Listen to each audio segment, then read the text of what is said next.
नमस्ते गाइस, सबैजनालाई मेरो युट्युब च्यानल चिरन आर्याल अफिसियलमा यहाँहरू सबैजनालाई स्वागत छ। अहिले चाहिँ म छोटकरीमै कुरा गर्छु। अहिले चाहिँ हामीलाई जुन अहिले एनपिएल को लहर चलिरहेछ हैन, हामी यो खेलकुद प्रेमी विशेष गरी क्रिकेट प्रेमीहरूको लागि चाहिँ एनपिएल चलेको छ। भोलि 1 गते मङ्सिरबाट चलेको छ। त्यो चाहिँ हामीलाई हेर्नलाई अहिले यसपालि अलि समस्या भनौँ न, हल्का नजानेर समस्या अथवा जानेर समस्या उत्पन्न भएको छ। कसरी हेर्ने भनेर हामी जस्तै पसलतिर हुनेहरूको त टिभी हुँदैन यहाँ, अनि अरू अन्य अफिसतिर जाने बाहिरी कामहरुमा जानेसँग चाहिँ साथमा टिभी हुने कुरै भएन हैन, मोबाइल हुन्छ। मोबाइलबाट चाहिँ अब हामी एनपिएल कसरी हेर्छौं भनेर कसरी हेर्न सक्छौं भनेर चाहिँ म जानकारी दिन गइरहेको छु। अब म सिधै तपाईलाई स्क्रिन शेयर गरेर देखाउने छु है त, कसरी हेरिन्छ। हेर्नु होला, इन्जोय गर्नु होला। यसको लागि सर्वप्रथम हामीले चाहिँ play store, Google store, play store, app store हैन, जहाँबाट भए पनि हामीले एउटा एप डाउनलोड गर्न पर्ने हुन्छ, जुन एपको नाम छ dish home go. DISHHOME dish home go यहाँ आइसकेको छ पहिलो नम्बरमा। यसलाई क्लिक गरिदिए त्यसपछि यहाँ सेकेन्डमा तल डिश होम गो भनेर आएको छ। यो चाहिँ मैले अलरेडी इन्स्टल गरिसकेको हुनाले म यसलाई अपडेट गरिदिन्छु है। अपडेट जो इन्स्टल भइसक्यो भने सोचौँ, मैले चाहिँ अपडेट गरे हो। इन्स्टल गरेपछि अब हाम्रो चाहिँ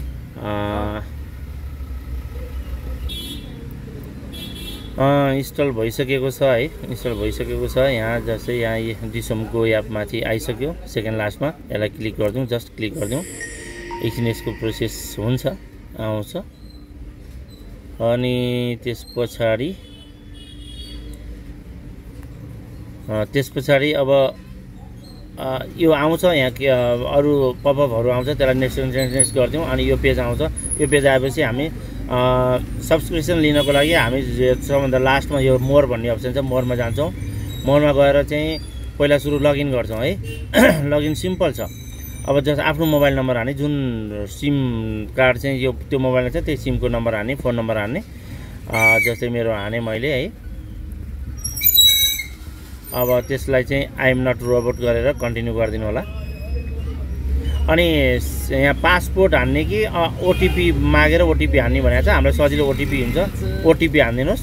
अनि कोडको लागि रिसेन्ड गरिदिनुहोस् है। कोडको लागि रिसेन्ड गरेपछि माथि कोड आइसकेको छ 817603 817603 यो हानौँ। त्यसपछि फेरि आई एम नट रोबोट गरेर यो किबोर्डलाई तल सारेर हामी यहाँ सेभ गरिदिन्छौँ।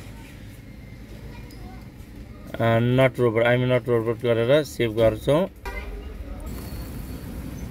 त्यस पछाडि यो पेज खुल्छ। यो पेज खुलेपछि हामी तल मोरमा, फेरि मोरमा जाउँ। लास्टमा मोरमा गरेपछि अब हामीले चाहिँ यो सब्सक्रिप्सन लिनुपर्ने हुन्छ गेमको लागि, एनपिएलको है।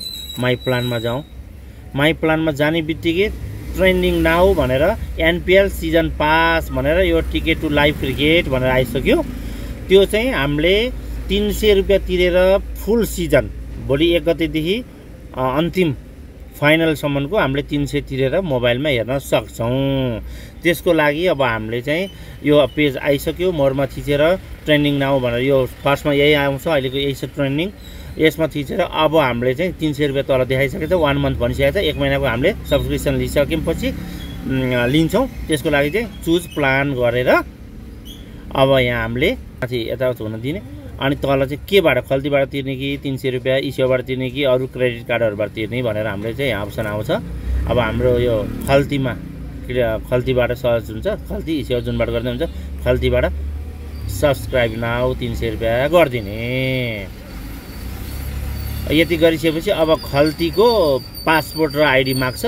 ठिक छ, अब यो पासपोर्ट आइडी हान्नु भन्दा खल्तीमा अरू बेलामा ट्रान्जेक्सन गर्ने बेला पासवर्ड नमाग्ने भएर पासवर्ड मलाई पनि याद नहुन्छ त म इसेवाबाट गर्न सक्छु। इसेवामा थिचेर मैले चाहिँ सब्सक्राइब नाउ गरेँ।